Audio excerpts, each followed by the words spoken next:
Assalamualaikum warahmatullahi wabarakatuh dan selamat malam. Selamat datang kepada tetamu undangan kita iaitu saudara Mek Fahim dan saudara Azrai Muhammad. Terima kasih.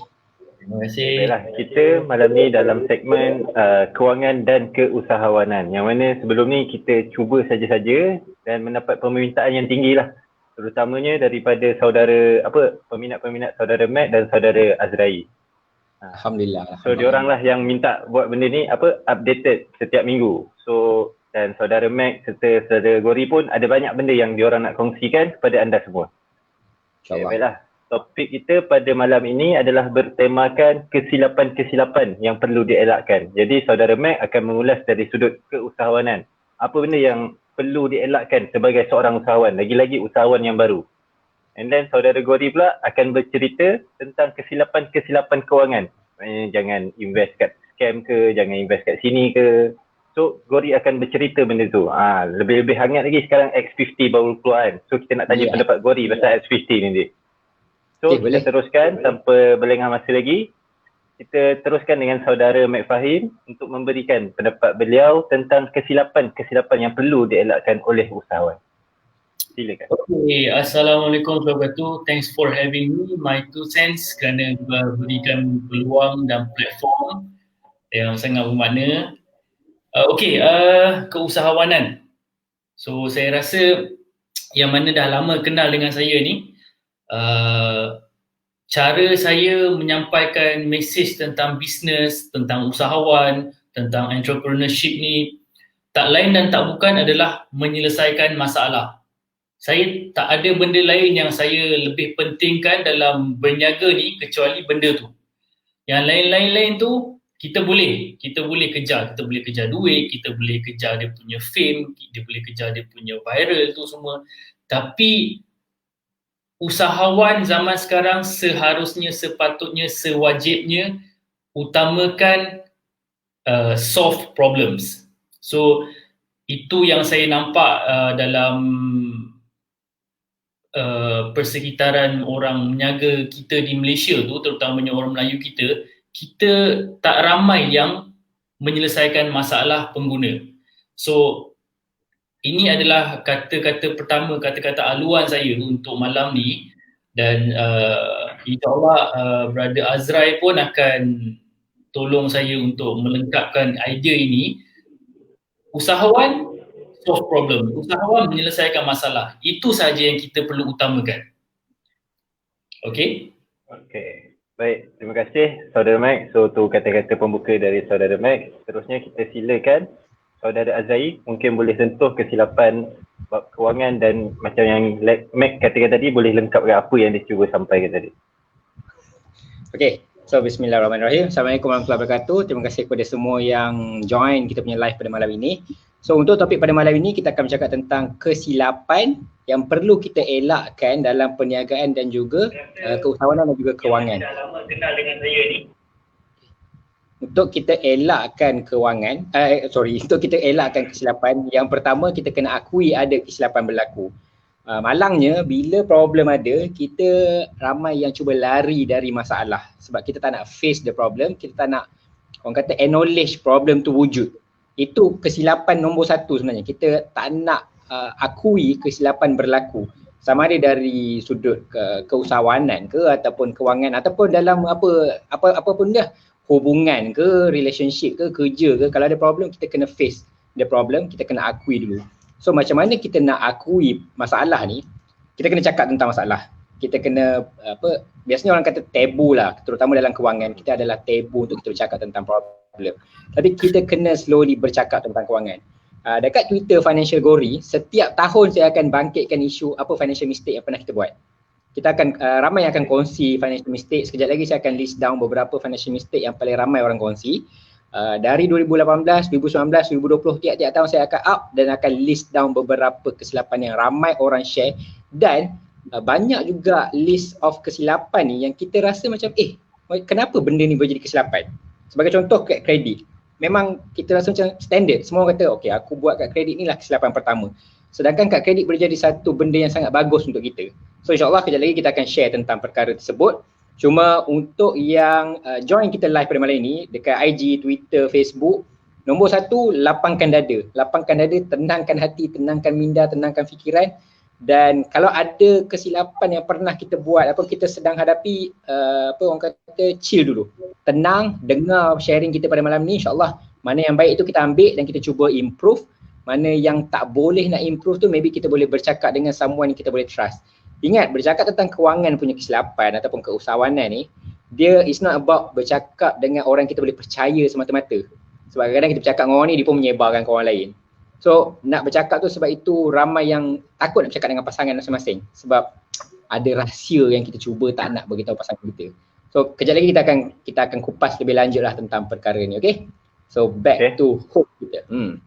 Okay, baik. Terima kasih Gori. So, macam yang Gori kata tadi, kita kena lapangkan dada sebab kita malam ni nak berbincang mengenai kesilapan.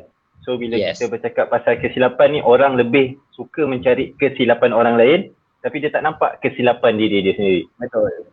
So, saya berbalik kepada Mac tadi, macam dia kata, usahawan perlu selesaikan masalah. So, antara kesilapan usahawan yang Mac nampak adalah mereka tidak menyelesaikan masalah. Betul Mac? Okay. So contohnya macam mana? Apa contoh yang menyelesaikan masalah tu? Kalau pemerhatian saya sendiri dekat internet, anak muda kita memang suka, memang nak start their own business. Dia memang ada dia punya semangat tu nak keluar berniaga, nak cari duit, nak cari extra income, ada. Tapi apa yang saya nampak, orang-orang yang boleh kata berjaya dalam hal bisnes, dalam hal berniaga, dalam mendirikan jenama sendiri, produk sendiri, empire sendiri ni, kebanyakan daripada mereka menyampaikan mesej yang salah kepada golongan yang tak tahu berniaga, yang nak berniaga ni. Contoh-contoh influence yang salah adalah jenis-jenis yang tunjuk harta, yang tunjuk kemewahan, yang tunjuk benda-benda yang tak sepatutnya. Jadi anak-anak muda yang nampak benda ni dekat Instagram, dekat Twitter, yang orang panggil satu kejayaan, satu achievement, diorang nak masuk dunia berniaga tu sebab diorang nak capai benda tu. Okay, diorang nak capai satu achievement yang aku nak ada kereta, aku nak ada rumah sebelum 35 tahun, aku nak ada empire sebelum 40 tahun.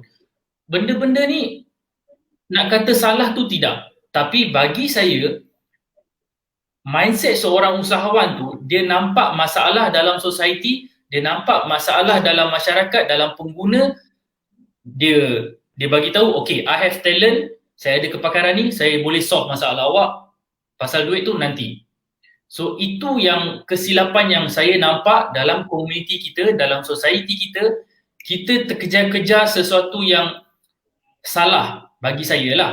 Orang lain tu bagi diorang, oh itu achievement. Aku just share aku punya achievement. Aku nak bagi semangat dekat orang lain untuk jadi agent, jadi dropshippers. Tapi kita tak utamakan solving problems tu. Saya ambil contoh macam sekecil-kecil contoh macam aplikasi WhatsApp tu. That's a solving problem product. Usahawan tu, entrepreneur tu, dia daripada Ukraine, dia nak call bapak dia, tak ada cara, dia bangunkan WhatsApp. So kita perlukan ciri-ciri tu dalam mindset seorang usahawan yang baru nak masuk dalam dunia perniagaan ni. Jadi itu antara masalah yang paling besar yang saya nampak, yang saya harap benda tu perlahan-lahan akan dikikis, terutamanya dalam hal menunjukkan kemewahan ni. Influencer, orang-orang yang banyak followers dekat Instagram, dekat Twitter, dekat Facebook ni, dia menunjukkan satu contoh yang tidak sepatutnya lah. Contoh yang kita patut ikut adalah orang-orang yang menyelesaikan masalah. Okey, servis dia menyelesaikan masalah, produk dia menyelesaikan masalah. Sebab setiap kali kita selesaikan masalah, kita akan kurangkan masalah. Setiap kali itu society kita akan naik. Saya nampak dalam society orang-orang Jepun ni, sekecil-kecil produk tu dia selesaikan masalah. So saya memang suka tengok cara orang Jepun ni membangunkan bisnes. Kalau kita tengok orang Jepun, dia punya jenama tu boleh tahan 50-100 tahun ke depan. Jadi itu yang saya boleh kata berkiblatkan lah. kita kena ada satu mindset, solve problems, do business. Solve problems, do business. Okay. Baik. Terima kasih, Mike. So, maknanya first, sebelum kita masuk bisnes, benda pertama yang kita perlu betulkan adalah mindset. Betul, Mike? Yes. So, kita, macam saya sendirilah, kadang-kadang dulu saya ada juga berimpian kan, nak ada by 30, nak ada banglo lah apa semua. Sebab apa? Sebab terpengaruh dengan social media yang orang pamerkan. Benda-benda kejayaan yang bersalutkan wang, bersalutkan harta benda. Last-last kita sendiri fatigue. Sebab kita tak rasa benda tu tak kena dengan jiwa kita. Betul tak? Sebab bila kita nampak, oh dia tu dah ada kereta sendiri, dah ada Merc, dah ada Benz, dah ada Audi. Kita kejar benda tu. Kita tak fokus kepada pelanggan kita yang ada masalah. Okay? Yang kita kejar, aku nak ada rumah, aku nak ada property sebelum 35. Yang itu yang kita kejar untuk kepuasan kita. Kita tak ada mindset untuk solve masalah orang. So itu kesilapan orang berniaga, usahawan. Okay, baik. Terima kasih, Mike. Okay, tadi Mike dah berkongsikan, maknanya kita kena betulkan mindset kita bila nak berniaga, kena selesaikan masalah. Bukan kita kejarkan kewangan semata-mata. Jadi kalau dari sudut kewangan pula, Gori, ada tak kesilapan dari segi mindset kewangan orang kata? Silakan. Okay. So apa yang Mike cakap tentang kejayaan melalui kemewahan ni, apa yang aku selalu cuba nak huraikan, apa yang saya selalu cuba nak huraikan adalah satu term ataupun satu quote, we live in a shiny world with shiny things. Kita hidup yang macam semua bergermelapan, bergilang gemilang macam tu. Kereta cantik, rumah besar, isteri cantik, jam, semua benda cantik. Sedangkan kecantikan ni datangnya dari mana? Adakah dia adalah satu definisi kejayaan atau sebenarnya kejayaan tu apa? Definisi terbaik problem solving dalam kejayaan, kita tengok Burger Ramly. Sampai sekarang, sampai Datuk Moni tu Datuk Moni kan, dia punya owner kan. Tak tahu pun dia pakai kereta apa sampai sekarang. Yang kita tahu Burger Ramly, apa problem yang dia solve adalah kita nak burger cepat.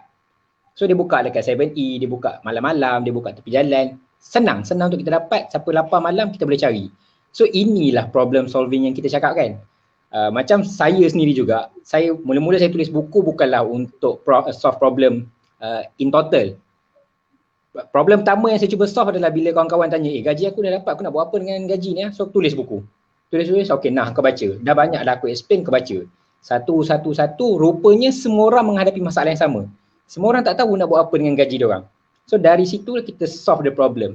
Dan kejayaan untuk aku sendiri, untuk saya sendiri, apa yang saya kongsi adalah berapa ramai kita dapat solve problem. Sebab kita dapat tengok statistik dari sudut bankruptcy ataupun muflis, anak muda. Setiap hari 40 orang anak muda muflis. Sampai bila kita nak hidup dalam negara yang setiap hari kita tengok anak muda muflis. So apa yang kita boleh buat? Kita bantu seorang demi seorang. Kita tak perlu cerita tentang hari ni aku selamatkan 1,000 orang, 10,000. Kita bukan cakap tentang numbers semata-mata. Tapi seorang yang kita dapat selamatkan, seorang yang terpedaya dengan MLM katakan, yang terpedaya dengan scam, dia nak keluar dari masalah tu. Seorang ni yang kita bantu. Sebab dari seorang yang kita dapat bantu, dia akan cerita masalah dia kepada orang lain. Dia akan kongsi tentang pengalaman dia dengan orang lain dan dari situ dia dapat selamatkan seorang lagi. So sikit-sikit lah orang kata one youth at a time, one citizen at a time. Sebab it takes a whole village to raise a kid. Sebab itu pentingnya setiap seorang yang kita cuba bantu. Tak semestinya kita kata okay, aku dah pakai kereta lawa, Mercedes, BMW, ini adalah kejayaan untuk aku. Tak. Sebab kalau semua orang dimomokkan ataupun disogokkan dengan shiny things in shiny world, sampai bila kita nak definisikan kejayaan melalui kekayaan, melalui kemewahan, melalui kecantikan semata-mata. So that is why mindset tadi sangat penting. Mindset dalam pengurusan kewangan bukan tentang kaya, tapi tentang adanya harta dan bantu orang lain. Kita tengok contoh terbaik sekarang, Abid Liu. Sampai orang tertanya-tanya, dia ni kerja apa sebenarnya? Sebab bila dia dah bantu ramai sangat orang tanya macam, dia ni bila tidur? Banyak ke income dia? Banyak ke gaji dia? Apa harta dia? Itu semua ke tepi dah. Sebab apa yang dia buat dengan duit dia, itulah yang lebih penting. Sebab at the end of the day, bila kita habis tempoh kita dekat dunia ni pun, bila kita pergi ke sana nanti, apa yang kita beri kepada orang itu yang kita akan dinilai. Bukannya apa yang kita simpan for us. Dalam buku baru aku ada satu quote yang sangat terkesan bila aku baca. Dia start dari zaman PKP ni lah, COVID. sesama kita lah, Malaysians especially, ramai yang cuba membantu satu sama lain. So aku ternampak satu quote ni bila dia cakap, saya tidak kaya tapi saya tidak lapar. Itu sangat-sangat terkesan sebab ramai orang nak jadi kaya. Bila dia jadi kaya, dia nak kenyang seorang, dia nak makan seorang. Sedangkan sekali kita makan tetap sepinggan nasi, sekali kita makan tetap sekeping roti. Tapi adakah jiran kiri dan kanan kita, mereka lapar? So yang penting bukannya kita kaya. Tak kaya tak apa, janji kita tak lapar. Bila kita tak lapar, kita akan bantu kawan-kawan, bantu jiran-jiran, bantu masyarakat kita untuk tidak lapar bersama.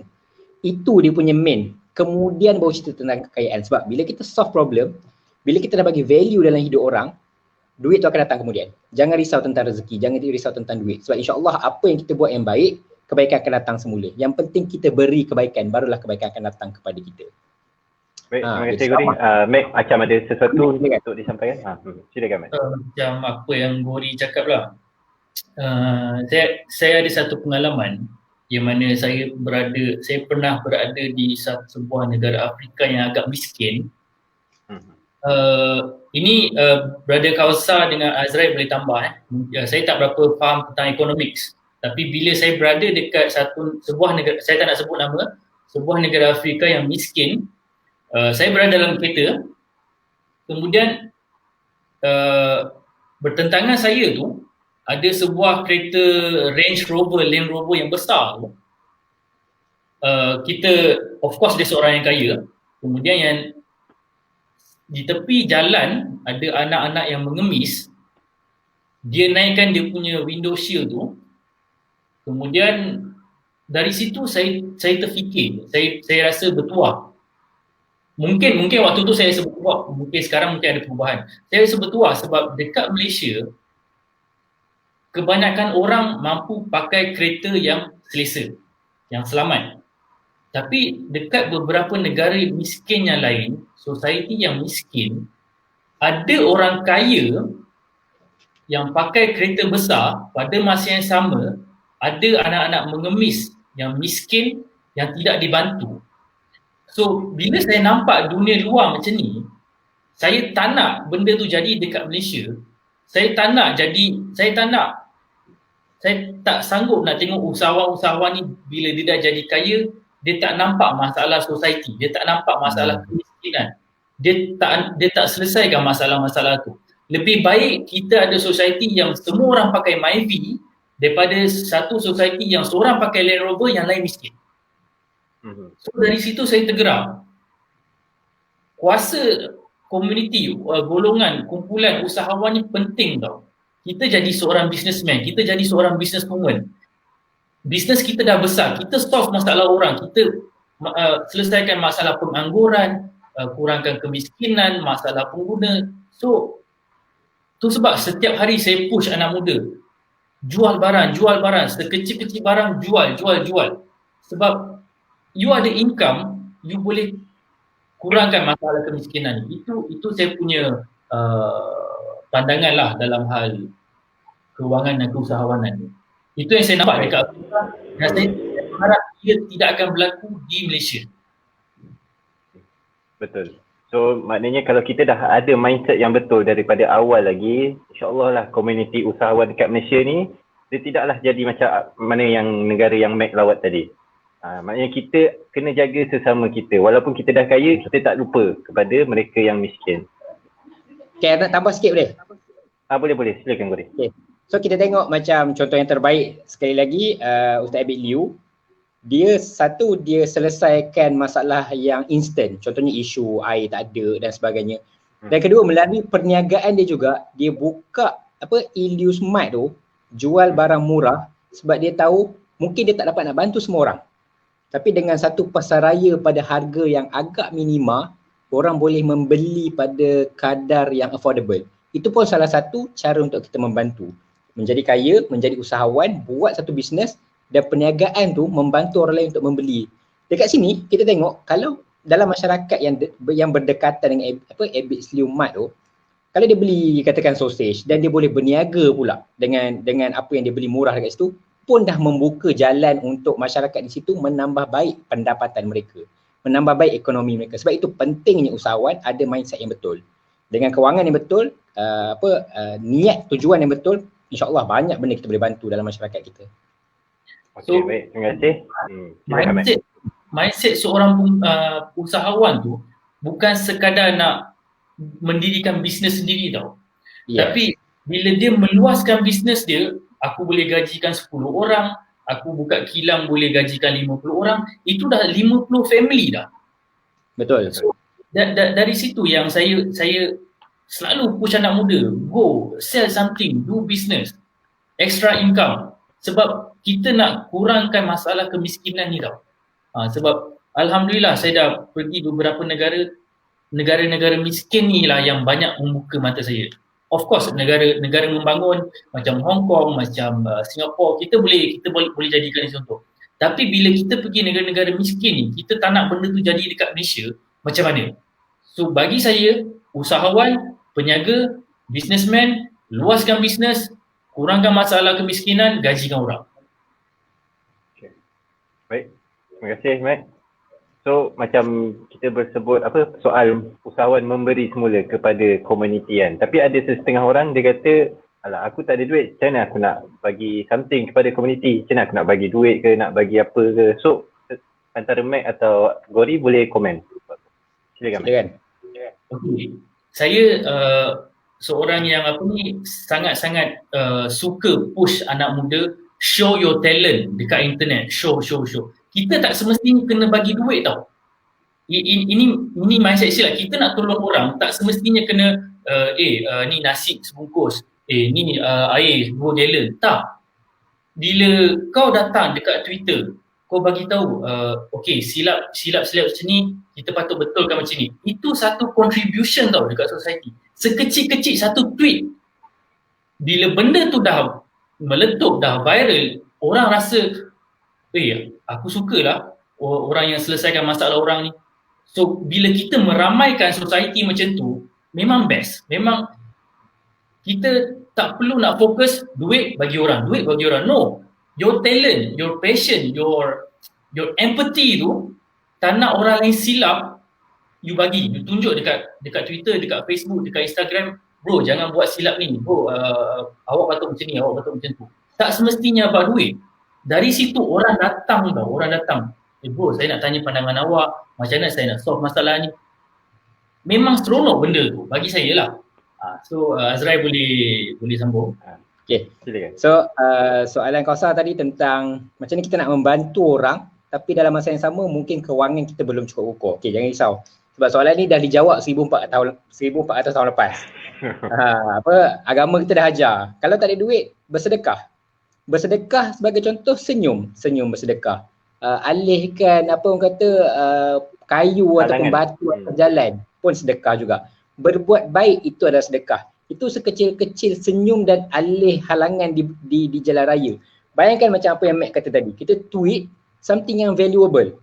Orang ada masalah dalam tadi kita cakap tentang problem solving. Orang ada masalah, kita solve melalui Twitter, kita solve melalui tweet kita. Itu apa yang saya dan yang saya nampak Mac buat dan kawan-kawan yang lain. Ada satu ilmu kita kongsi. Kita share dan akan ada percambahan ilmu, akan ada perbincangan yang berlarutan dari situ. Itu pun sebahagian dari sedekah. Sebab bila kita tak ada apa-apa dan kita tak nak memberi, jangan rasa bila kita dah ada duit, tiba-tiba kita tak memberi. Sebab duit bukannya indikator kita memberi atau tidak. Duit hanyalah pemangkin peribadi kita sebenar. Kalau kita adalah seorang yang jahat, duit akan menggandakan kejahatan kita. Sebaliknya kalau kita memang niat dan hati baik, duit akan membantu kita untuk menggandakan kebaikan kita. So bermulalah dari tak ada apa-apa ni tadi. Biarlah bila kita tak ada apa-apa, kita membantu orang, kita bersedekah, kita berbuat amal soleh, berbuat baik. Once kita dah ada duit, insya-Allah kita akan ingat waktu kita tak ada apa-apa nanti. Sebab malangnya dengan kekayaan melalui shiny things tadi, kekayaan melalui kemewahan tadi, once dia dah ada duit, dia mula kejar ke nafsu dia. Dia mula tunjuk kepribadian yang sebenar, which is dia nak membeli. Dia terus nak mengikut hawa nafsu dia. Last, bila nak cakap tentang sedekah ataupun derma tadi, dah ke tepi, dah out. Mungkin adalah sedikit dia derma, tapi yang lain tu berlebih-lebihan. Sebab ingat, membazir of course amalan syaitan. Dan tamak juga adalah amalan syaitan. So bila kita ada pembaziran, kita sedang tamak, orang tamak memang akan selalu rugi. Dan dalam surah Wal-As pun sebut siapa rugi. Orang demi masa kita semua hilang kerugian. Kecuali orang yang berbuat baik. Dia tak sebut kecuali orang yang memberi duit. Tapi berbuat baik. Berbuat baik dengan kebaikan-kebaikan yang kita boleh. So insya-Allah jangan risau tentang kalau hari ini belum ada kemampuan dalam kewangan, jangan risau. InsyaAllah kita akan berbuat baik tu melalui hati kita. Tapi satu benda yang saya kena akui juga, berbuat baik ni bukan macam esok pagi aku nak buat baik. Sebab dalam ayat yang sama juga, dalam surah yang sama, dia ada sebut tentang kesabaran. Wal 'as innal insana lafi khusr illa allazina amanu wa amilus solihat wa tawasaw bil haqq wa tawasaw bis sabr. Kesabaran dan juga kebenaran. Nak berbuat baik sekali senang. Esok kita ada nampak orang susah kita bagi. Tapi nak berbuat baik berkali-kali itu memerlukan kesabaran yang sangat tinggi. Sebab itulah konsistensi dengan persistensi. Konsistensi dalam bahasa Melayu apa? Konsisten lah. Persistensi macam keazaman yang tinggi untuk terus berbuat kebaikan tu, itu memerlukan satu daya tahan yang sangat tinggi dalam diri kita. So slowly buat sikit-sikit, tapi insyaAllah lama-lama jadi bukit. Pahala ke, kebaikan ke, insyaAllah. Okay, baik. Terima kasih Goli. Macam dah dengar tazkirah Isyak pula. Nampak ada janggut so, sikit. So kita dah minit ke 26, kita live. So separuh masa pertama ni kita banyak bercerita tentang mindset. Kesilapan mindset. So separuh masa pertama lah. Jadi separuh masa kedua kita nak teruskan pula dengan kesilapan benda-benda yang lebih teknikal. So macam masalah usahawan, antara benda yang saya perhatikan dekat luar, ada orang ni dia tak boleh fokus untuk buat satu-satu bisnes pada satu-satu masa. Dia tengok kawan A untung dekat sini, dia nak pergi buat bisnes dengan kawan A. Dia tengok yang lain buat untung kat sini, dia pula nak tukar pula bisnes kat sini. So bila banyak-banyak sangat, macam peribahasa katalah, yang dikejar tak dapat, yang dikendong berciciran. Mungkin Mac boleh berikan sedikit dua kata. Okay, actually sebenarnya kita perlu rasa berterima kasih. Saya rasa bersyukur sebab kita hidup dekat zaman sekarang yang banyak peluang. Mungkin kawasan nampak, sekejap tu nak buat ni, sekejap ni. Tapi bagi saya bukan positif, tapi dia sesuatu yang kita boleh ambil peluang. Kita berada di zaman yang boleh kata everything easy tau. Boleh kata semua benda mudah. Klik itu, klik ini, dapat barang, jual. Klik itu, klik ini, dapat views 20,000, jual. Dah jadi kaya. Tapi masalahnya kita terlalu banyak pilihan. Jadi ini yang saya nampak. Saya sebagai orang orang panggil pembimbing orang berniaga dekat China. Bila saya bawa grup orang berniaga tu, dia pergi kawasan ni, market borong tu, dia nampak, produk ni sedap jual lah, kat Malaysia tak ada. Pergi kedai sebelah jumpa lagi produk baru, sedap jual lah. So dia punya pilihan tu terlalu banyak. Cara solusi dia adalah kita fokus dekat masalah orang, kita fokus dekat market yang dah existing tau. Existing market. Kita tengok market tu ada tak masalah yang perlu di-solve. Kita tengok adakah bila kita solve masalah ini profit dia banyak. Itu yang saya mindset saya lah. Bila kita pilih satu produk, kita tengok produk ni boleh tak tahan 10-20 tahun ke depan. Saya nak bagi satu contoh, tapi saya takut orang terasa kebanyakan anak muda kita, kebanyakan usahawan kita yang baru ni, diorang terkejar-kejar jual barang viral.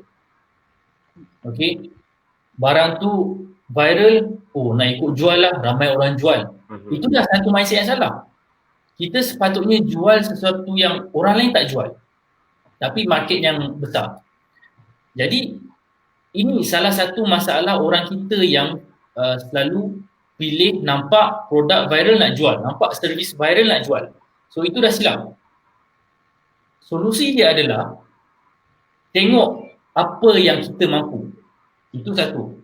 Tengok apa yang kita talented, apa yang kita kepakaran kita. Contoh saya tahu Mandarin, saya boleh berkomunikasi dalam Mandarin. Saya tengok talent saya ni diperlukan tak 10-20 tahun akan datang. Okay, jadi kalau diperlukan, saya akan market myself. siapa perlukan servis saya, siapa perlukan kepakaran saya boleh solve masalah ini. So fokus dekat apa yang you pandai, fokus dekat apa yang you pakar, fokus dekat apa yang you suka. Dekat situ you marketkan. Dan perhatikan, ini kita kena realistik. Kita kena tanya, okey, kepakaran aku ni adakah akan bertahan 10-20 tahun ke depan? Sebab kalau tengok saya sendiri, seorang penterjemah, skill saya punya talent, saya punya kepakaran ni dah terganggu dengan satu teknologi. Okey, dalam hal usahawan, dalam hal bisnes, saya berharap sangat anak-anak muda yang nak show, nak marketkan your talent tu, perhatikan adakah 10 tahun, 20 tahun ke depan teknologi akan mengganggu. Jadi ini salah satu benda yang saya tekankan bila seseorang nak start a business, elakkan produk-produk viral, elakkan servis-servis viral, perhatikan your talent, apa yang you boleh marketkan, apa yang you boleh solve, kemudian perhatikan masa depan. Adakah teknologi akan mengganggu kepakaran anda? Macam saya ni, saya confirm boleh kata terganggu jugalah sebagai seorang penterjemah, interpreter. Mandarin, English, Malay, saya terganggu. Ada satu apa orang panggil? Teknologi tu yang bukan apps tu dalam phone. Dia yang kau beli satu teknologi ni, kau cakap depan tu, dia direct translate. Okay. So kepakaran aku ni mungkin dah boleh dibuang. Jadi perhatikan 3 benda tu. Jangan kejar barang-barang viral ni, jangan kejar produk-produk viral ni. Okay. Baik, terima kasih Mac. So ingat 3 pesanan tadi. First, jangan kejar barang-barang viral. Yang kedua, know your talent, your bakat dekat mana, atau apa, your passion dekat mana. And then yang ketiga, pastikan benda tu boleh bertahan 10-20 tahun lagi. Sama ada teknologi akan ganti atau tidak. Okay, baiklah kategori. Tadi, okay, Mac, ada benda tak? Sila. Macam baru-baru ni saya ternampak satu video dekat kedai makan yang memasak tu robot. Dekat mana, Mac? Rasanya kat China atau Japan. Okay. Sebab, yelah, China kan populasi dia tinggi. Kemudian yang order makanan pula banyak dekat online, nak buat delivery. Satu chef tak boleh tampung 1 jam berapa banyak, 20-30 makanan tak boleh tampung. So diorang buat mesin, letak dalam restoran, dekat situlah buat nasi goreng, dekat situlah buat sayur. So kepakaran seorang chef terganggu. So macam mana anda seorang yang pakar dalam memasak nak meneruskan your business, your talent tahun 2030 nanti, macam mana? So itu kita kena ambil kira. Okay, baik. Terima kasih Mac. Okay, so kita nak bertanya kepada saudara Azrael pula. So macam Mac kita tadi, kalau dalam bisnes sekarang ni banyak sangat peluang. So tak tahu nak pilih yang mana apa semua, and then Mac dah bagi beberapa suggestion tadi. Okay, kalau dalam kewangan pula pun banyak juga peluang. Kita tengok kan pelaburan, ada unit trust, ada saham, ada scam kan. Macam-macam ada. So macam mana kita nak buat pilihan dalam dunia kewangan ni? Okay.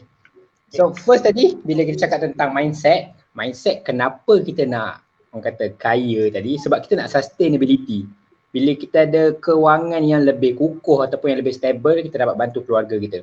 Ingat, sustainability dan juga kestabilan dalam kewangan kita, bukan kekayaan lagi. Problem dia, kita ada banyak pelaburan, banyak platform yang sangat-sangat legit. Kita ada contoh ASB dah 30 tahun. Unit trust dah berpuluh tahun. Kita ada tabung haji, kita ada pelaburan emas dan sebagainya. Tapi bila orang nak start business invest, dia terus cari yang scam. Sebab dia tengok kepada dividen berapa pulangan. So tujuan dia adakah untuk dapat kestabilan dan juga sustainability ataupun dia nak kekayaan tadi. Sebab once dia kejar kekayaan, once dia kejar shiny things tadi in this shiny world, itulah jadi kita akan terarah ke penipuan. Sebab itu nak buat keputusan dalam labur, nak buat keputusan dalam kewangan ni, yang paling penting pertama mindset kita. Dan kedua kita kena tahu masa tu sangat-sangat penting. Masa itu memang emas. Ramai yang bila nak bertanya tentang buku, contohnya 6 angka menjelang 25. Dia tanya saya umur tahun ni 23. 2 tahun lagi umur 25. Boleh tak saya dapat 100,000? Jawapan jujur saya, tak boleh. Sebab saya start daripada umur 10. Dari umur 10 sampai umur 25, 15 tahun. So panjang masa saya develop untuk mencapai 100,000. Tiba-tiba awak baca umur 23, dalam masa 2 tahun awak nak 100,000. Kalau awak boleh dapat 50,000 sebulan, setahun boleh. 5,000 sebulan, setahun 50,000, 2 tahun dapat 100,000. Tapi kalau tidak, jangan terlalu risau. Jangan fikir, 25 tahun aku tak dapat 100,000. No. It's about you develop 20 years punya habit of savings. Tahun ni dah umur 30 saya. Dah 20 tahun dah saya mula menyimpan dan belajar tentang kewangan. Dan sekarang ni pun banyak lagi benda untuk saya belajar. Sebab kita punya perjalanan ni panjang. Life is a marathon. Bukannya esok tiba-tiba kau kaya. Sebab apa yang naik cepat, confirm jatuh cepat. Itulah satu benda yang sangat-sangat orang kena terima. Matt, sila. Aku rasa kau suka ayat tu. Betul. Persamaan ni sangat-sangat ketara. Pelaburan, perniagaan sangat-sangat ketara. Kalau kau nampak bisnes kau macam ni, dia memang cepat jatuh. Betul. Memang cepat jatuh. Ini yang aku perhatikan. Bila hari pertama, hari kedua dah macam ni dah, hati-hatilah. There's something wrong in your business. Sebab bisnes seharusnya dia naik perlahan-lahan, dia jatuh sikit, dia naik, dia jatuh sikit. Dan ini yang orang tak nak terima tau. Ini yang masyarakat internet sekarang tak boleh terima. Aku nak cepat. Aku nak 1 minggu aku dapat duit pulangan balik. Ini tak kena dengan pelaburan dengan perniagaan. Pelaburan panjang, dia makan masa. Perniagaan pun sama. Orang tak berani nak melabur masa, tenaga tu semua. Alah, nak kena tunggu 2 tahun. Alah, nak kena tunggu 10 tahun. Orang tak berani benda-benda tu. So, scammer ni dia pandai tau. Yes. Cepat, pulangan lumayan, confirm. 3 ni kalau kau baca, tolonglah. Red flag. Tapi malangnya orang kita tetap juga terjatuh dalam lubang jerat tu. Kadang kesian tengok. Even anak-anak muda, dia buat loan, invest kat sana, scam. Kita dah bagi tahu benda yang laju tak boleh, benda yang pulangan cepat, pulangan besar, confirm ni tak boleh. Jangan ikut. Tapi itulah itu masyarakat internet sekarang. Dia nak cepat, dia nak laju, dia nak puas cepat. Memang tak sekata dengan pelaburan dan perniagaan ni. Betul lah apa Gori cakap. Kalau kau naik cepat, dia memang jatuh cepat. Ini aku nampak dalam bisnes. Sebab tu juga contohnya macam aku tulis buku pertama 6 Angka Menjalankan 25 ambil masa setahun. Menulis saja setahun. Dan dari 2015 sampai 2019, 4 tahun aku guna masa untuk perkenalkan buku tu kepada orang. Bukannya untuk orang beli tapi untuk orang baca. Sebab bila dia baca, dia sendiri akan makan masa bertahun-tahun untuk dia amalkan benda tu. Alhamdulillah lah, lepas 5 tahun aku rasa barulah buku tu betul-betul macam stable dalam market. Tiba-tiba orang datang macam, jual buku, lajulah dapat income. Sedangkan 5 tahun lepas, bila aku tak berani berniaga, baru nak develop the skill and everything, ambil masa untuk aku bagi value pada orang dan orang implement the value itself, orang tak nampak the whole journey tu. Tiba-tiba orang tengok macam, kau pakai kereta apa? Tak ada kaitan pun kereta apa aku pakai dengan value yang aku nak bagi. Aku tak pernah beritahu pun kereta apa aku pakai. Sebab tak ada kaitan pun dengan kau nak bawa kereta apa. Yang penting bukannya kereta tu mewah. Yang penting kereta tu kau boleh bayar ke tidak tiap bulan, tak menyusahkan orang dan dia bagi value kepada diri kita. Sebab cakap tentang kereta, salah satu mistake yang paling ramai sekali orang share, car ownership. Ini memang pening kepala dan kebanyakannya, buku kedua aku tulis pun sebabnya aku menghadapi masalah yang sama. Bila kita nak beli kereta, kita tak tahu nak rujuk ke mana. Orang bagi macam A, B, B. Tapi tak ada satu perkongsian yang menyeluruh. So aku pergi lalu sendiri, beli kereta sendiri, buat mistake sendiri, belajar tentang A to Z, apa yang kita kena bayar, apa kos tersembunyi yang ada dalam ni, barulah aku kongsi dengan orang dan bagi tahu, kalau kau nak beli kereta sekian, barulah kita boleh share value tadi kepada orang lain. Dia memang makan masa dan semua orang kena akui, tak ada orang boleh buat shortcut. Sebab benda tu, tidak ada orang yang terlalu special untuk dapat shortcut tiba-tiba esok kau paling jadi kaya. Tidak. Semua orang memerlukan masa juga dalam hidup ni. Matt, sila. Satu benda yang aku perasan, bila society, community kita rasa tertekan, terdesak, time tu scammers banyak keluar. Time tu banyak janji-janji manis keluar. Join pelaburan ini, join saham ini, join itu, join bisnes ini. kena scam. Sebab apa? Orang rasa tertekan, orang rasa terdesak, orang tak tahu nak pilih jalan mana.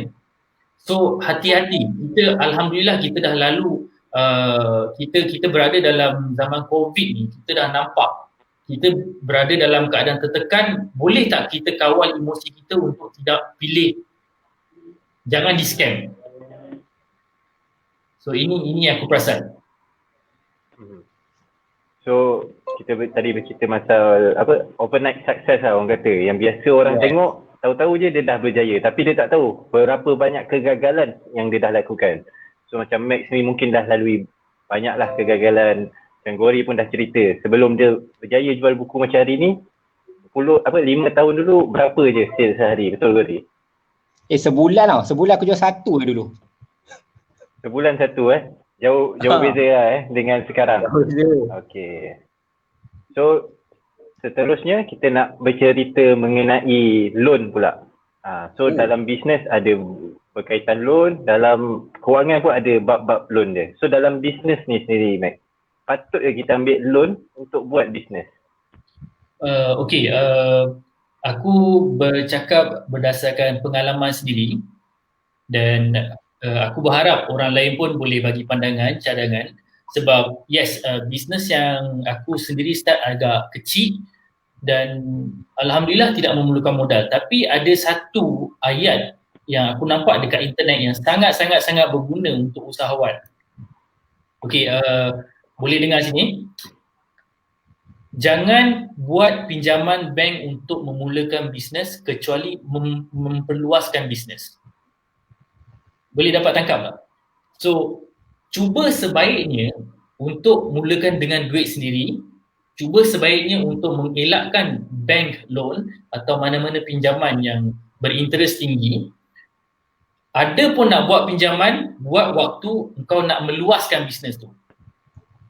Jadi aku tak boleh nak bagi pandangan bab meminjam duit dan bisnes sebab aku sendiri tak pernah buat, sebab bisnes aku pun kecil. Tapi ayat tu sangat-sangat memberi impact yang tinggi dalam mindset aku, dan aku harap dekat luar sana, usahawan sana pun kalau boleh pergunakan modal sendiri. Cari modal sendiri untuk memulakan bisnes sendiri. Dan bila nak meluaskan, barulah kita pergi bank. So, silakan Gori. Apa pula kesilapan berkaitan loan dalam kewangan ni? Ayat tu lebih kurang macam, do not start a business with a loan. Use a loan to grow it. Untuk growth, kita boleh guna loan. Tapi untuk permulaan, sama. Bisnes dan juga kewangan, pelaburan, jangan sesekali mulakan dengan loan. Sebab apa? Dalam loan ni, dia confirm kau kena bayar interest. Itu memang janji pasti, memang dah sign kontrak. Tapi untung confirm rugi dulu. Confirm rugi. Tapi untung dividen, untung dari bisnes, dividen dari pelaburan, semua belum tentu. Belum confirm. Sebab itu nak buat apa-apa, jangan start yang cepat lumayan confirm ni tadi. Tapi start dengan kawal emosi kau. Masuk RM100, buat bisnes apa-apa, start dengan RM100 ataupun pelaburan dengan RM1. Tengok macam mana pelaburan kat situ. Untung ke tidak, rugi macam mana. Sebab kalau dengan 100 kau rugi, dia punya kerugian kecil. Keuntungan pun kecil. Bila dah ada keuntungan, besarkan sikit demi sikit. Barulah kita boleh belajar mengawal emosi dan juga mengawal bisnes ni tadi. Tiba-tiba kau dah buat RM10,000, RM20,000, RM30,000. Once rugi, sedebuk, rugi terus. Emosi kau confirm akan terganggu. Dan bila emosi kewangan kita terganggu, dia akan melibatkan perhubungan, dia akan libatkan kehidupan, mental, macam-macam problem. Sebab itulah pentingnya kita start small. Everything have to start small. Ini satu benda yang aku syukur lah. Kenapa aku cakap tentang 20 tahun lepas aku mula? Sebab 20 tahun lepas bila aku start menyimpan, umur 9-10 tahun, aku menyimpan 10 sen. 10 sen dari RM1. Dia sebenarnya 10% value. Tapi kita tengok 10 sen, apa je kau boleh dapat dengan 10 sen? Tapi bila aku membesar, bila masuk umur 15, 20, masuk sekolah menengah, universiti, masuk kerja, amount pun makin besar. Value tetap sama, 10%, 20%. Tapi bila kau umur 25, 30, tiba-tiba nak start dengan 30,000 terus, unfair lah. Kena start small juga. Jangan risau tentang kau rasa kau start lambat. Tidak, sebab never too late to start a good thing in life. Kalau kau rasa kau lambat, sekurang-kurangnya kau boleh ajar anak kau nanti cepat. So sebab tu kau kena start sekarang. Kalau nanti bila kau dah ada anak kau dah umur 20 baru kau nak start, dia pula lambat. Biar kita lambat tak apa, jangan lambatkan anak-anak kita. Sebab itu apa yang parents aku buat lah. Masa mereka muda, masa mereka sekolah mungkin tak dapat nak peluang, tapi by the time kita orang dah lahir, dia rasa okay, inilah momennya. So lepas 20 tahun, lepas 30 tahun hasil dia nampak. Memang akan ambil masa. So that's why untuk kita start apa-apa, bisnes bisnes dan juga pelaburan, tolonglah jangan start dengan loan. Sebab ramai juga yang tanya, sekarang okey tak buat ASPF contohnya kalau loan untuk pelaburan. Kebiasaannya bila orang tanya okey ke tidak buat ASPF, aku dah tahu dah orang tu sebenarnya tak tahu okey ke tidak. So bila SBF ni kita tak tahu okey ke tidak, maksudnya kita belum ada satu informed decision yang cukup. Sebab orang yang nak buat SBF yang betul, dia dah tahu dah okey aku dah invest sekian-sekian, this is the time for me to grow my pelaburan. Bukan untuk start pelaburan. Sebab kalau kau nak start pelaburan dengan loan, kita tidak menjadi pelabur. Kita cumalah jadi penghutang saja. So bila kita penghutang, sampai bila kita tidak akan menjadi seorang pelabur. So that is why start dengan menjadi seorang pelabur dulu, berhutang bila kita nak grow kita punya investment ataupun business. Bukannya untuk kita start kita punya business ataupun investment. Okey, baik. Terima kasih Gori. Tapi saya tertarik dengan satu yang Gori cakap tadi, bila buat pelaburan kita kena buat informed decision. Maknanya kita kena kaji betul-betul pelaburan tu macam mana. So kalau kita betul lah kaji pelaburan, susahlah kita nak tertipu dengan scam dan sebagainya.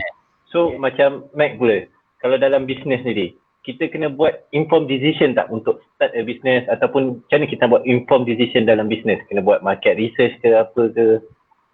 Of course. Sama juga. Perhatikan market, perhatikan masalah orang, apa yang you boleh solve. 3 benda ni kalau you faham, dah boleh start the business. So sama juga. Cuma saya terbaca soalan viewers komen. Macam mana pula jenis bisnes yang gunakan propaganda? Join dropship, buat income geli-geli, dapat tolong family business macam ni. So mungkin Mac boleh komen dululah. Saya tak faham apa maksud buat income geli-geli ni. Apa maksud buat income geli-geli? Side income lah ni kot aku rasa. Okay. Mungkin ni iklan yang dia nampak lah kot. Okay. Dapat tolong family, itu benda yang bagus. Bila seorang marketer dia masukkan perkataan frasa tu, dapat tolong family, it's a good thing lah. Tapi soalan Brother Faris ni, business ni bagus ke nak join? Dia kalau saya lah, bergantung kepada produk apa yang you jual. Baru-baru ni saya nampak ada orang jual servis bagi, kalau you buat like, you dapat duit. You share, you dapat duit. Saya tak tahu, tapi bagi saya bisnes perniagaan kecil macam tu tak sepatutnya dibuat lah. Itu bagi saya lah. Cuma soalan Brother Faris ni, kalau saya nampak iklan macam tu, saya tertarik, saya akan tengok produk itu boleh selesaikan masalah orang atau tak, produk itu legit atau tak, servis itu langgar peraturan atau tak. Kalau everything okay, buat. Untuk era COVID sekarang ni, fokus kepada buat cash. Kumpul modal, dapatkan cash, kumpul modal, start your own business. Okay? Okay. Baik, terima kasih Mac. Tadi Mac ada sebut macam apa berkaitan langgar undang-undang atau tidak. So saya ada macam terbaca berita, ada satu usahawan ni, dia lalu roadblock ke ataupun macam mana dia ditahan sebab dia jual produk tidak patuhi syarat-syarat requirement KKM. So Mac ada apa-apa nak bagi nasihat kepada usahawan? Undang-undang ni. Dia undang-undang lah, legit produk tu. Authority Saya nak ceritakan pengalaman saya berniaga. Tahu tak apa maksud berniaga cara cowboy? So kita buka payung, kita pacak payung, kita letak makanan, kita jual. Waktu tu dekat KL, DB KL. Saya sangat-sangat bersyukur saya ada pengalaman ini. Okay. Pukul 9 kita lepas subuh kita start van pergi KL, buka kedai, jual nasi lemak, hampir-hampir nak pukul 9, Dewan Bandaraya Kuala Lumpur akan datang, dia akan bagi horn daripada jauh, dia akan bagi tahu, "Dek, cepat sikit dek, dah pukul 9."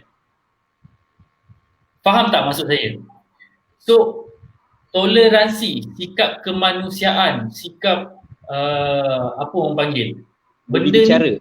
Budi bicara yang ada pada authority dekat Malaysia ni masih boleh diterima. Ini pengalaman saya sendiri. Setiap kali nak sampai pukul 9, di BKL akan horn daripada jauh, "Dek, cepat sikit dek, nak pukul 9." Maksudnya tempat tu sebenarnya tak boleh berniaga. Tapi disebabkan ada budi bicara orang-orang berautoriti, berkuasa ni, kita alhamdulillah boleh cari makan. Dan yes, bila saya nampak brother tu kena rampas barang-barang jualan dia, memang ada sedikit terasa. Memang ada sedikit kasihan. Tapi saya rasa pasti ada satu didikan, satu education yang akan disampaikan kepada beliau, kepada orang peniaga tersebut. Apa yang abang buat ni salah. Apa yang abang jual ni akan bagi efek yang buruk kepada pengguna. Kalau abang nak cari rezeki, kalau abang nak cari duit, begini cara dia, dekat sini buka kedai, masa dia waktu-waktu apa, macam tu. Okay, so saya rasa yes, kita kena ikut undang-undang. Tapi saya alhamdulillah saya dapat merasa budi bicara orang-orang yang ada authority ni, orang Melayu kita, orang Malaysia kita tidak sekeras mana.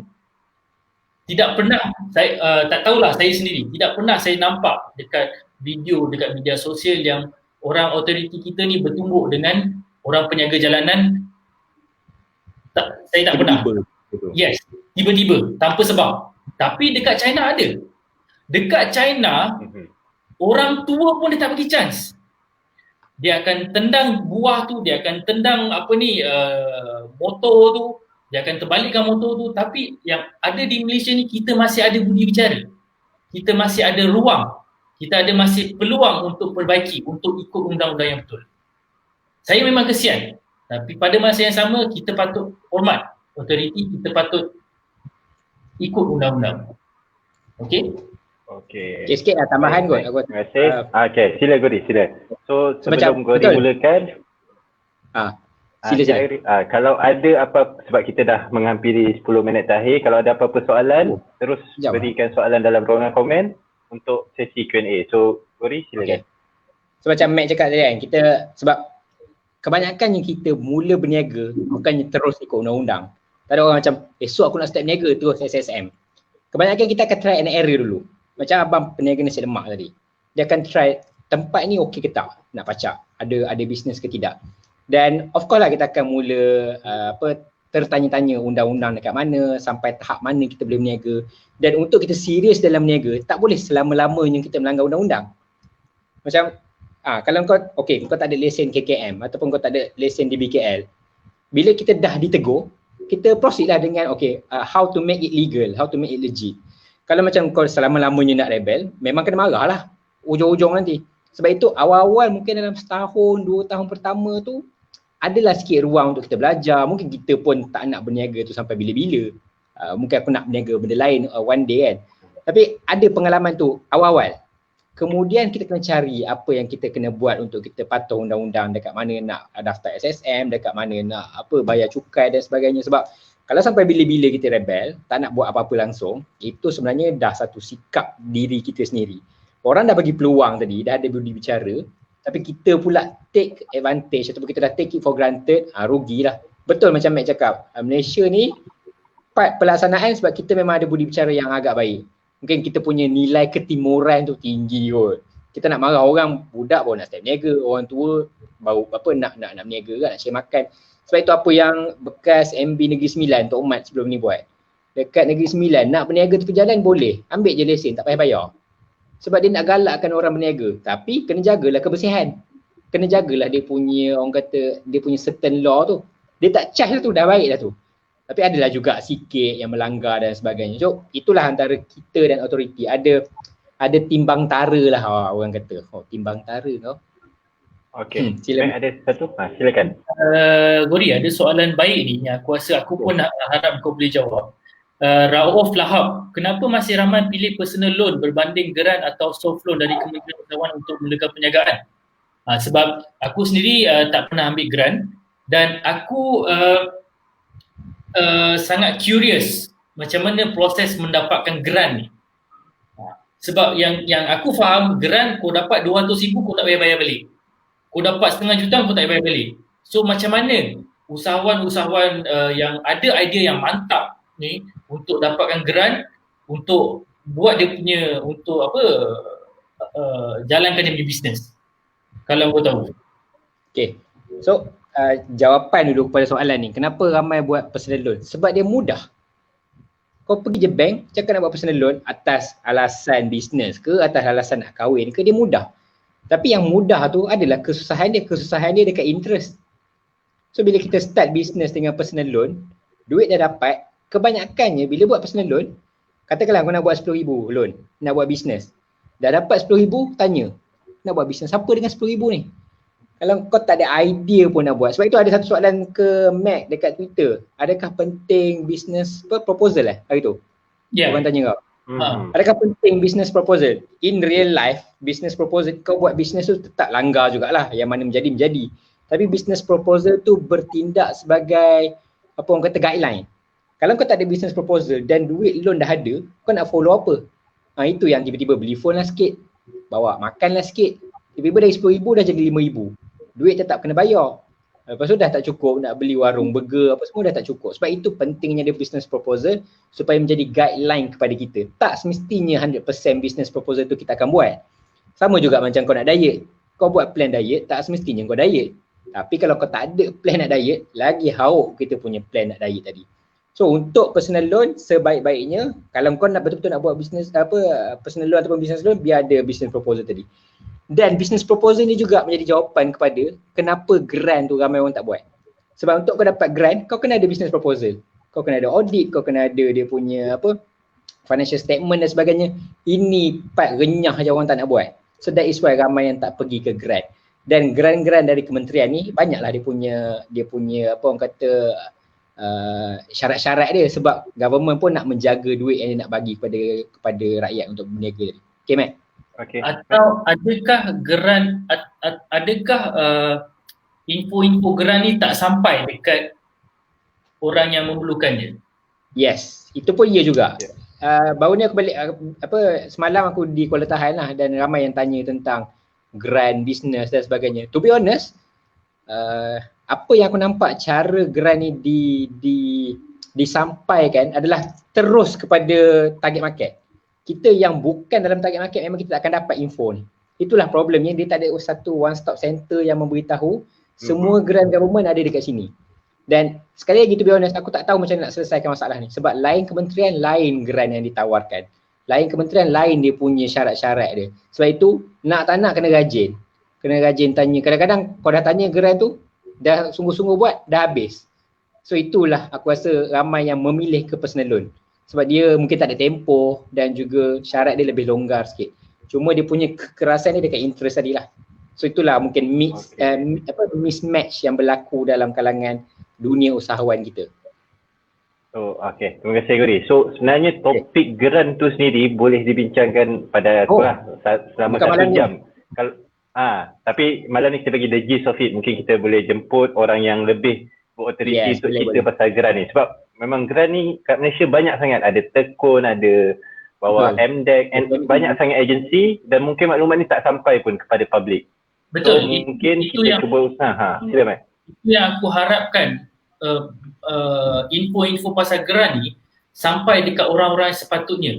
Sebab kebanyakan orang yang bertanya pasal bisnes dekat aku, diorang tak tahu pasal grant. Yang diorang tahu loan bank. Tapi grant kerajaan yang begitu besar, yang begitu banyak manfaat, kebanyakan usahawan kita tak tahu. So macam mana cara paling mudah, apa step pertama? Aku rasa kita perlu invite orang yang betul-betul pakar, orang yang betul-betul tahu untuk share benda ni selalu. Yes, betul. Selalu tu penting. Dia bukan once in a while.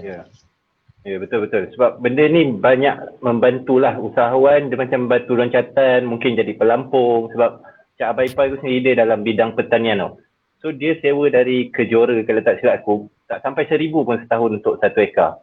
So benda-benda ni peluang-peluang yang orang tak tahu, ataupun mungkin tak, infonya tak sampai lah.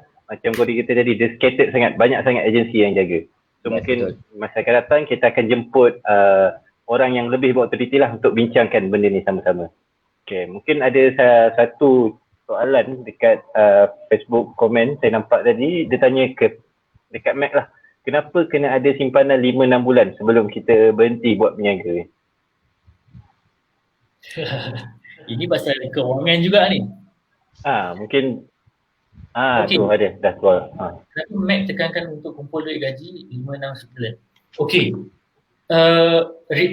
Kita cakap realistik Kalau you main e-commerce, you nak bantai iklan pertama tu confirm duit terbakar. Okey. Orang panggil split testing. You nak tahu iklan A ni menjadi atau tak, B ni jadi atau tak, C ni jadi, itu semua duit terbakar. 10 iklan buat, 1 iklan menjadi, 9 terbakar. So kalau kita tak ready kan kita punya cash sebanyak 5-6 bulan untuk start the business, kita bercakap pasal e-commerce ads, e-commerce ni, SEO ni, kita belum cakap pasal ambil stok daripada orang lain, jual tak ada orang beli. Itu pun satu bentuk kebakaran modal. So sebaiknya gunakan modal sendiri, 5-6 bulan simpan, tapi invest perlahan-lahan. Jangan terlalu gairah. Kadang-kadang bila baca iklan-iklan Facebook ads, saya punya clicks tu murah, so kita pun bakar duit, kita pun rugi. So dekat situ kena berhati-hati, invest perlahan-lahan, test, eksperimen. Waktu permulaan bisnes, confirm rugi, bukan rugilah, confirm terbakar. So itu kita kena realistik. Okay, itu saja. Terima kasih Mac. Mungkin Gori boleh komen. Okay, so Mac cakap tadi kan, awal-awal bisnes confirm rugi. Biasanya aku letak 3 tahun. Tahun pertama tu untuk kita betul-betul establish the brand, establish the business. Tahun kedua kita nak stabilkan balik, tahun ketiga baru dapat keuntungan. Dalam masa 3 tahun ni, kalau setahun pertama pun kau dah macam boh semua benda, modal tak dapat rolling dan sebagainya, jangan aim terlalu kepada untung lagi. Build the brand, build the business, build the stability dahulu. Sebab itu pentingnya ada aku ni letak 12 bulan gaji sebenarnya kalau nak berhenti kerja dan start business. Sebab 12 bulan gaji katakanlah tak menjadi bisnes yang pertama, how do you survive for the next 12 months? Sebab setahun kalau tak dapat nak establish juga, mungkin boleh start cari kerja semula, belajar balik kenapa kita silap dan sebagainya, dan mungkin boleh come back semula again. Sebab ada juga orang macam mungkin A tak jadi, dia buat B, dia buat C. Itu orang memang hustle lah, memang orang yang kental, tak jadi dia buat. Tapi untuk bisnes ni memang kau kena hati kental lah, hati memang kena kuat. 3 tahun ni pun aku start bisnes banyak kali rasa macam nak give up. Sampailah orang kata macam apa yang kita share tu, sebab itu pentingnya problem solving. Sebab bila kita nak solve problem orang, kita tak tengok macam aku rugi lah. Bila kita tengok kita dah bantu seorang untuk selesaikan masalah dia, dari situ datangnya semangat. Kalau kau fikir rugi semata-mata, memang macam dah penat lah bisnes ni, next lah. Tapi bila kau solve problem orang, buat dropship katakan, aku bagi dropship, commission tidaklah tinggi, tapi adik-adik student kata, saya tak pernah berniaga seumur hidup. Ini RM20 pertama saya buat dalam hidup saya. So kita rasa macam, dia terharu, dia rasa dia hargai. Kita nak tolong orang macam ni. So melalui bisnes, melalui keusahawanan ni lah kita boleh bantu. Kecil, tak apa tak tolong orang dapat RM25,000, tak apa. Tapi dari RM25 tadi dia semangat. Ada seorang ni semangat, sebulan dia dah buat RM1,000 revenue. Banyak dia dapat buat, RM250 untuk student buat side income. Okey lah tu. Kemudian dia nak buat bisnes besar, insyaAllah lah lagi bagus lah untuk dia tadi. So that is why dengan simpanan gaji 12 bulan ni juga membantu diri kita untuk disiplin sebelum bisnes. Masa kita dah kerja, kita simpan duit, itu dah disiplin. By the time kita dah start bisnes, kita dah ada disiplin tu kita bawa, barulah kita boleh go into our business. Tidaklah daripada tidak ada savings, tiba-tiba rendah saja terus kan. Disiplin kau tak ada, silap-silap bulan kau berhenti kerja, bangun pun pukul 12 tengah hari. Macam mana nak berniaga? So that is why disiplin tu penting masa kita bekerja tadi. Yes, Matt? Sedikit aku nak tambah, selain daripada kita kumpul 5-6 bulan untuk start a business, engkau dah ready tak nak korbankan sesuatu? Engkau ready tak nak lepak dengan kawan-kawan kau? Engkau ready tak nak tengok bola 2-3 pagi? Engkau ready tak nak pergi tengok wayang 5-6 bulan? Mendirikan bisnes ni, dia cantik waktu dalam Instagram tau. Dia tak cantik waktu kita sorang-sorang. Yes. Dia memang kadang-kadang kau boleh menangis tau depan komputer. Kau boleh menangis dekat dalam tandas. Kau ready tak benda-benda macam ni? Itu sebab scammer dia tulis tak ada masalah lah, cepat lah, lumayan lah. Dan bila kau termakan, kau memang rugi. Bisnes, pelaburan, satu benda yang panjang, satu benda yang makan masa. Kau ready tak to drop something, to sacrifice something? Kalau kau tak ready, memang bukan untuk kau. Okay?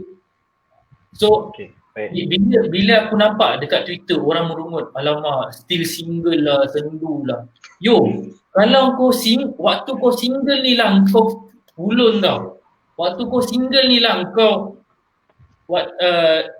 aku dekat Kuanjo, aku tidur rumah bujang. Aku cakap, ini kalau aku tak kahwin ni sampai bila-bila aku macam ni.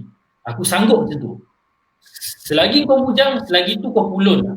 Tapi once kau dah ada isteri, dah ada anak bini, tanggungjawab tu dah berubah.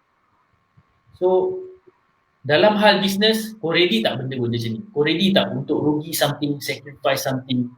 Dia bukan setakat 5-6 bulan punya simpanan, tak. Itu benda tu kecil. Nak ada 10-20 ribu cash ni benda kecil. Tapi bila kawan kau ajak tengok bola Liverpool final, kau boleh tak gugurkan? Sorry, aku nak menjaga. Bro, jom main game. Sorry, aku nak menjaga. Bro, jomlah pergi futsal. Sorry, aku nak menjaga. Kau ready tak benda-benda macam ni? Okay, baik. Terima kasih, Mac. So, maknanya kita nak dapat something, kena korbankan something. Yes. Macam orang putih kata, there is no free lunch lah kan. Banyak benda yang percuma. Banyak benda So, Mac lagi lama, lagi banyak benda yang dia dah korbankan kan. Macam Gori pun, dia mesti ada benda yang dia dah korbankan. Betul, Gori? Aku pegang girlfriend kan. Aku pegang, if you want to get something, you have to let go of something else. Itu dia. Kalau kau nak fit, kau kena bangun pagi jogging. Kau kena let go tidur. Kalau kau nak tengok bola, kau kena let go kejayaan. So dia opportunity cost. Kau kena let go something in order for you to get something else. Kalau kau tak dapat lagi kawal emosi, kau masih nak overnight success, kau masih nak instant fame dan sebagainya, kau masih belum mampu untuk kawal emosi, kawal masa, kawal kesabaran kau. Dan ini yang akan membuatkan kau nak tengok bola pun ya, nak berjaya bisnes pun ya, nak main game pun ya, nak tidur pun ya. Semua celaru. So that is why plan tadi penting. Sebab itu kena ada business proposal, kena ada life planning, kau kena plan sikit lah hidup. Memang hidup jadi macam robot mula-mula. So by the time kau dah stable nanti insyaAllah dia punya sukses, kemanisan, kejayaan tu akan datang full. Gitu. Jangan salah faham tau. Jangan salah faham bila aku cakap bisnes ni banyak rugi, banyak kena korban. Dia waktu fasa awal je. Yes. Okay? Bila kau dah lepasi benda tu, kau dah lepasi halangan tu, kau akan rasa okay, kewangan aku dah stabil, aku boleh lepak dengan family, aku boleh tengok bola. Dia jangan salah faham apa yang aku cakap. Aku takut orang fikir yang alah, menjaga sampai 40-50 tahun aku takkan free. Tak. Dia waktu fasa awal tu kau kena berkorban sikit, kena realistik. Kau kena bakar sikit duit, kau kena rugi sikit. Bila dah lepas, baru kau nampak hasil dia, kau boleh relax. Yes. Okay, baik. Terima kasih, Mac. So, mungkin kita pun dah lebih 10 minit. Kita ambil 2 soalan terakhir lah.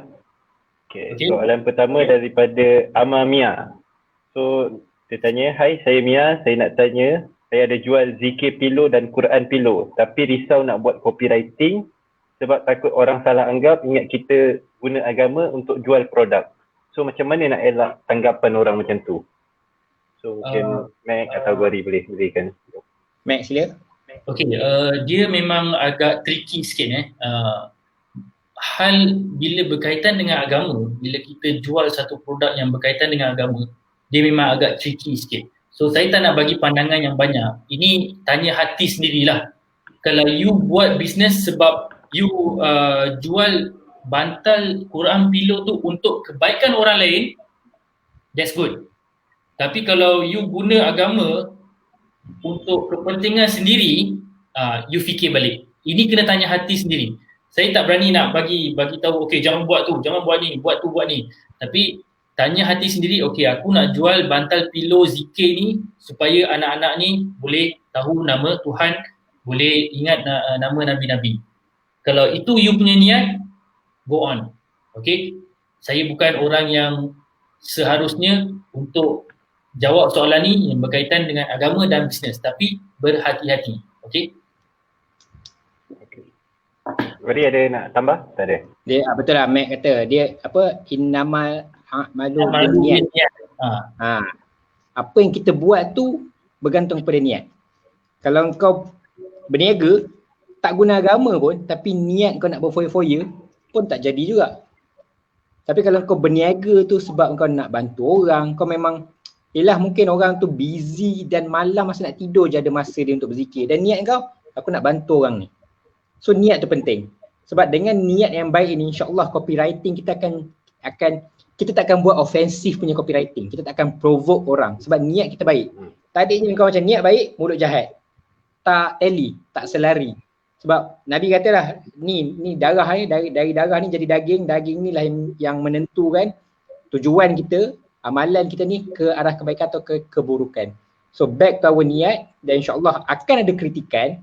Kau buat benda baik ada kritikan, kau buat benda jahat lagi lawan kritik, tapi ingat balik kenapa kau buat benda tu. Okay, Mac. Tambah sikit, contoh macam satu kes yang agak viral sekarang, capal tu.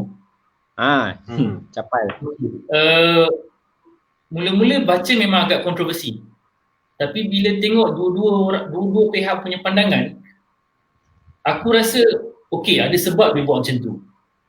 Mula-mula memang rasa macam tak berapa okey. Tapi bila baca pandangan orang, bila baca komen orang, okey, mungkin sebab dia nak selesaikan satu masalah. Mungkin dia ada masalah tu dia nak selesaikan. So bagi aku kita kena tanya diri sendirilah. Niat tu macam mana. Okey, baik. Terima kasih Mac. So kita telah pun berada di penghujung rancangan. So sebelum kita tamatkan rancangan kita ni, kita nak dengar dululah kata-kata penutup daripada panel kita. So saya silakan Gori dulu. Okay boleh. So aku satu yang aku dah share tentang financial mistakes ni dari Financial Gori punya account Twitter sendiri. Dan ada juga dua buku yang aku baca dan juga ini bukan buku aku tulis lah, ni satu aku tulis. Ini buku dari rakyat Malaysia, cerita duit orang Malaysia, ni Money Stories from Nations.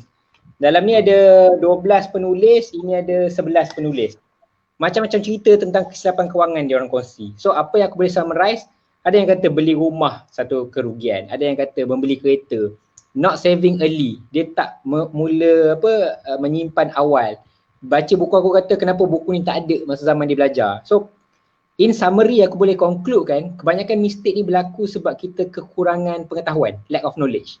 Kita uninformed decision, kita tak ada informed decision kita buat untuk kita ni lah dalam pengurusan kewangan. Sebab itu yang kita boleh buat adalah baca. Bacalah dengan kebaikan, baca dengan niat yang baik. Baca dengan nama Tuhan, baca dengan tujuan untuk kita membawa kebaikan kepada diri dan keluarga kita. Keep on baca. Banyaklah kita kongsi buku. Mac suka kongsi tentang buku-buku yang dibaca. Aku pula suka kongsi dengan buku-buku yang aku jual. Itu je lah.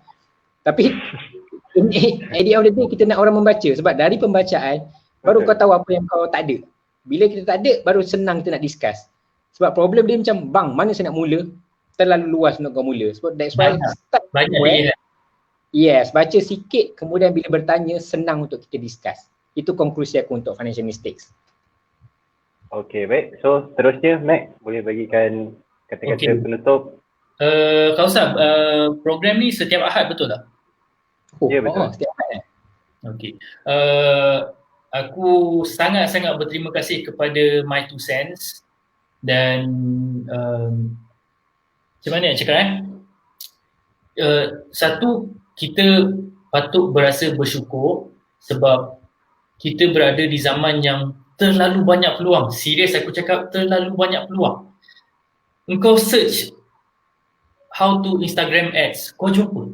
Kau search how to FB ads, kau jumpa. Siapa yang paling legit dalam unit trust, fund manager, kau akan jumpa. Peluang sangat banyak. Kita nak tak nak saja untuk start. Okey, sebagai penutup untuk malam ini, terima kasih kepada Two Cents, terima kasih kepada Gori kerana teman, Kausa juga. So, apa yang aku berharap sangat dekat usahawan-usahawan luar sana, solve problem, selesaikan masalah orang. Bila kau selesaikan masalah orang, kau kurangkan kemiskinan. Bila kau dah ada company, kau dah ada kilang, kau ada kedai, kau boleh gajikan orang. Bila kau gajikan orang lain bagi anak bini diorang makan juga. So itu bisnes.